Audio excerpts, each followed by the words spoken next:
देखिए आर्टिकल 102 है, इसमें ये है कि जो है आपने एविडेंस देना है। अगर जो केस चल रहा है वो है कॉन्ट्रैक्ट के बारे में या कोई ग्रांट के बारे में या किसी और तरीके से आपने प्रॉपर्टी ट्रांसफ़र की है, डिस्पोजिशन ऑफ द प्रॉपर्टी है, तो आपने लाजमी है उसको लिख लेना है। जो आपने लिखा होगा, जो डॉक्यूमेंट आपने लिखा होगा, उसमें बस डॉक्यूमेंट को आपने पेश करना है कोर्ट के अंदर। उसके अंदर ये है कि जो प्राइमरी डॉक्यूमेंट है आप वही पेश करोगे कोर्ट में। लेकिन अगर कुछ कंडीशंस है जैसे आर्टिकल 74 में बताई है उसके मुताबिक आप सेकेंडरी एविडेंस दे सकते हो, तो वो एप्लीकेबल होगा से आर्टिकल 74 इस आर्टिकल में भी। अब इसके अंदर एक्सेप्शन नंबर 1 है जिसके अंदर आपने जो है वो एविडेंस नहीं देना।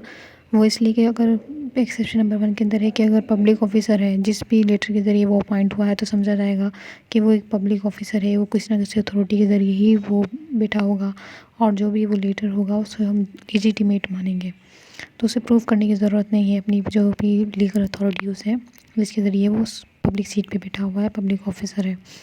दूसरा, वो तमाम विल्स जो कि एडमिटेड हो जाती हैं, प्रोबेट बन जाती हैं। प्रोबेट आमतौर पर वो सेकेंडरी डॉक्यूमेंट होता है जो सील जिसके ऊपर कोर्ट की सील मौजूद होती है और जिसको जो है वो कोर्ट क्रिएट करती है। तो अगर कोई प्रोबेट है तो उसको भी जो है वो तो जो कोई भी विल है जो कि प्रोबेट के तौर पे एडमिट हो चुकी है तो उस विल को भी प्रूव करने की ज़रूरत नहीं है। तो उसके अलावा एक्सप्लेनेशन नंबर 1 है, उसके अंदर जो है कि ये जो आर्टिकल है अप्लाई होता है उन तमाम केसेस पर जिसके अंदर कॉन्ट्रैक्ट, ग्रांट और disposition of the property refer to are contain in one document. अच्छा ठीक है, ये उस पर भी अप्लाई होगा जब कॉन्ट्रैक्ट, ग्रांट और डिस्पोजिशन का एक डॉक्यूमेंट के अलावा एक से ज़्यादा डॉक्यूमेंट है। या फिर एक्सप्लेनेशन नंबर 2 के अंदर है ओरिजिनल जो है वो एक से ज़्यादा है, यानी एक से ज़्यादा कॉपी ओरिजिनल की, तो उस पर भी ये आर्टिकल अप्लाई होता है। तो और तीसरी इसके अंदर एक्सप्लेनेशन ये है कि कोई भी स्टेटमेंट जो किसी डॉक्यूमेंट में दी गई है किसी भी फैक्ट से related other than fact refer to in this article.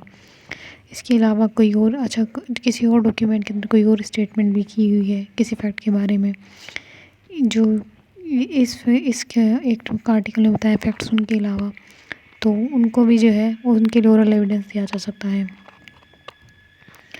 अब वो दूसरे जो जितने भी केसेस होंगे एक्सप्लेनेशन 3 के मुताबिक वो कॉन्ट्रैक्ट के बारे में ना हो, ग्रांट और डिस्पोजिशन के बारे में ना हो, तो उन पे आप ओरल एविडेंस जो है वो दे सकते हो।